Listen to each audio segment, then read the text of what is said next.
अरे तो बताओ लोग अपन अपन गरीबी का भइल बा। मुखिया जी गांव में के स्कूल नहीं के अस्पताल बना दियो तो अरे तो पानी लग जाता। स्कूल बना के का हुई हो?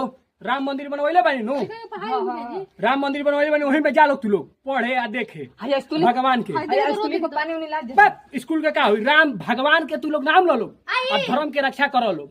और तो पानी लग जाता। गरीब धर्म के तू लोग नाचा तारा लोग। उ सब का कुछ काम के बा। अस्पताल रावण के मंदिर हिजा बनावे लगी श्रीलंका जोन बानू अब बिहार में बनी आ तू लोग ज्यादा सपोर्ट करो लोग। आए अब तार लोग खातिर एगो बड़की बिल्डिंग बनाओ तेनू कि होमे जाके आ बैठ जाए के बा। अब पढ़ाओ नहीं के जाएगा, पढ़ के क्या करबो लोग? पढ़ के क्या करबो लोग? 500 रुपए सुनो लोग 500 रुपए में क्या करबो लोग? पढ़ लिख के 500 रुपए दिन में कमाई नहीं जाके बा। पढ़ाई ले काम करे पर लागो लोग। मैं अभी खर्चा पुर्चा ना हुई आगे पर दबाओ लोग। चलो लोग तू लोग खटे सही भोटा वाले हम बिना पैसे के बे राती के तार लोग के पैसा हम बाटम। अभी वोट के समय बा। खोसो से बना बाद में माने तू लोग जा लोग तार लोग तू लोग सब भगवान ना कर लो। अब भगवान पर तू लोग एको दिन पूजा करता लोग रोज चलो क्या होता नहीं चलो